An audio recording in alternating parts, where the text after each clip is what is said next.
আমাদের যে নেক্সট ডক্টরকে কনসাল্ট করতে হবে, তাকে তো ওই রিপোর্টটা কত ডক্টরকে কনসাল্ট করবি? যার সাথেই কনসাল্ট করবি সে তো এই একই কথা বলবে, একই রিপোর্ট আসবে।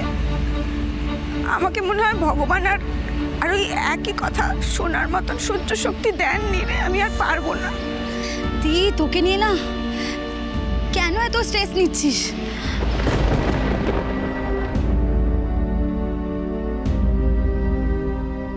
কি বলতেছিলাম ওনাকে? না না, এবার আমাকে যেতেই হবে।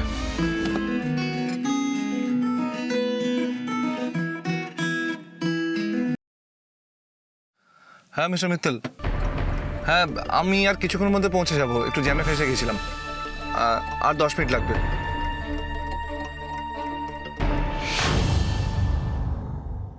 ওনারা কোথায় গেলেন?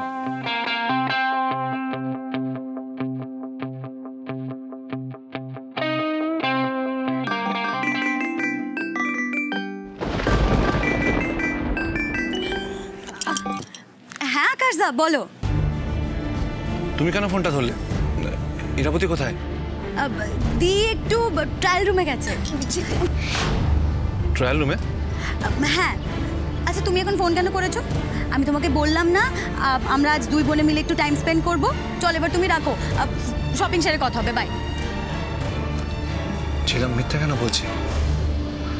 আর ইরাবতীও তো আমাকে কখনো মিথ্যা বলে না।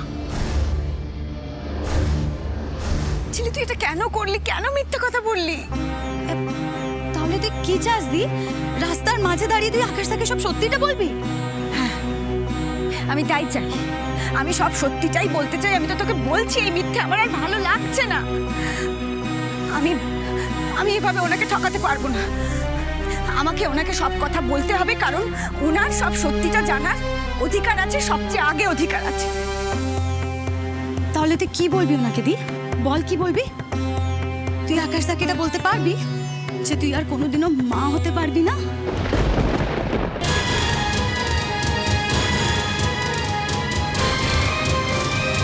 পারতে আমাকে হবেই। কি হলো বলো? তোমার ট্রেনের কিন্তু টাইম হয়ে গেছে। আমাদের হাতে আর সময় নেই বেশি। তারপর তোমার সাথে কবে দেখা হবে আমি জানি না। তোমায় বলতে পারি, কিন্তু তুমি কিছু মনে করবে না তো? মনে কেন করব? কিচ্ছু মনে করবো না। তুমি তাড়াতাড়ি বলো। এই এক মিনিট। তুমি আমাকে কোনো লেকচার টেকচার দেবে না তো? তাই এত টাইম নিচ্ছ? একদম ঠিক ধরে। ওরে বাবা, আমি তাহলে শুনবো না। বেশ, শোনো না। তিসা শোনো, বলো। তুমি আর চলে যাচ্ছ, তুমি আর যা বলবে তাই শুনবো। দেখো নীল, বাড়িতে বসে নিজের চুল ঠিক করা, আয়নায় নিজেকে বারবার দেখা, রাত হলেই বন্ধুদের সাথে ডিস্কে যাওয়া, খেলাধুলো করে সময় না কাটিয়ে একটু কোনো কাজ করো না। না মানে বলতে চাইছি যে কাকুর তো শরীর খারাপ, আকাশদা নিজে একা সবটা সামলায়। তুমি যদি কিছু করো, মানে কিছু করে যদি ওদেরকে হেল্প করো, মানে তোমার যেটা ভাল লাগবে, তুমি যে কাজটা করতে পছন্দ করবে সেটাই। সবারই তো নিজের কোনো না কোনো কাজ করতে পছন্দ হয়, তোমারও নিশ্চয়ই আছে।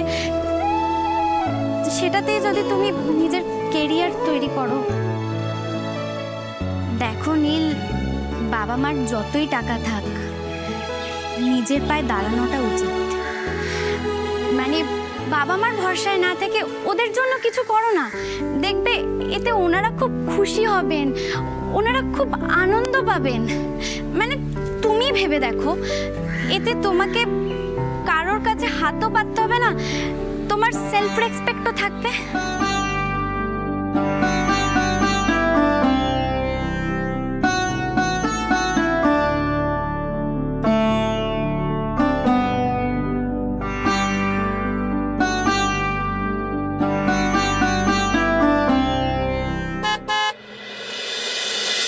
আমায় এবার যেতে হবে, বাই।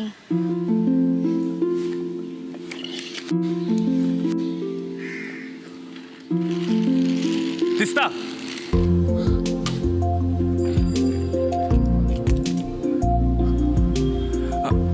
বলছি বলছি যে একটা কুলি ডেকে দিই? না না, আমি পারবো। এত লেকচার দেওয়ার পরেও আমি তোমার বন্ধু থাকবো তো? হ্যাঁ, পাক্কা বন্ধু থাকবে।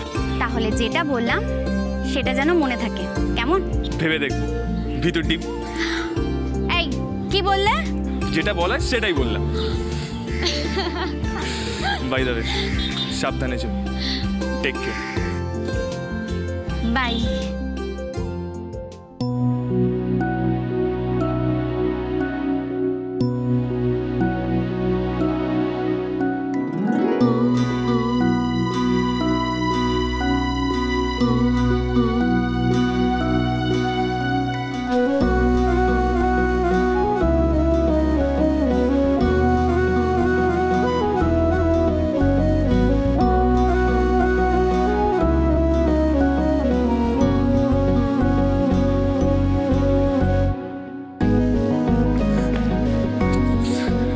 চলো, আমি তোমাকে ট্রেনে তুলে দিয়েছি, তারপর আমি যাব। আজকের জন্য না হয় আমি তোমার কুলি।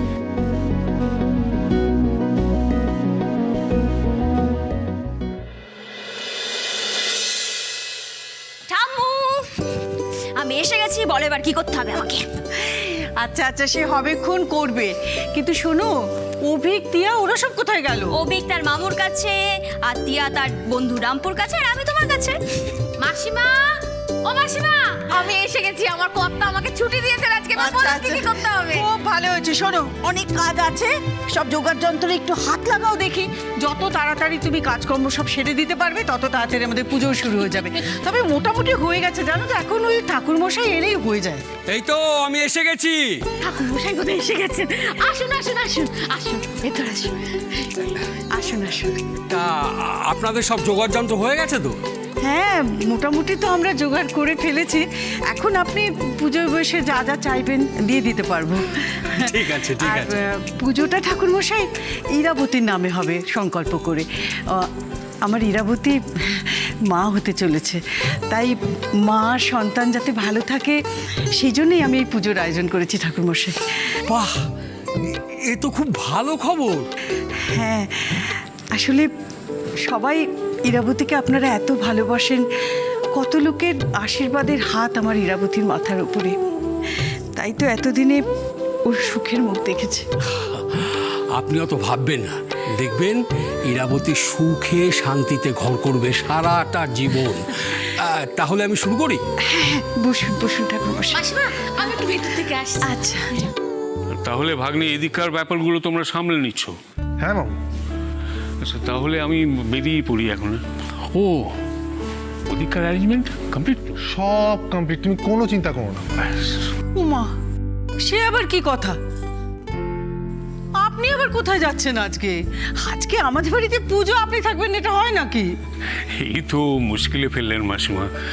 আমার আবার এইসব পুজো আছে না, খুব একটা ইয়ে নেই আর কি। আমি তো ভেবে রেখেছিলাম ওই যে সামনে যে অনাথ আশ্রম আছে, ওখানকার বাচ্চাগুলোকে একটু খাওয়াবো, ছোটোখাটো উপহার দেবো। ও আচ্ছা আমি ভাগ্নেকে সেই আয়োজনই করতে বলেছি। আচ্ছা, কিন্তু আমি তো মোনাকেও দেখতে পাচ্ছি না। পুজোর সময় মোনা নামবে না নিচে? আসবে ঠাম্মু, আসবে। পুজো শুরু হলে সবাই নিচে নামবে। আচ্ছা, আমি তাহলে এগোচ্ছি। হ্যাঁ, দেখা হচ্ছে। চলো ভাগ্নে। আচ্ছা, দুর্গা দুর্গা, সাবধানে যাবেন। স্যান্ডি, বলছি মানিকে আর নীলকে তাড়াতাড়ি ডেকে নিয়ে আসে। মম এখন অনেকটাই বদলে গেছে।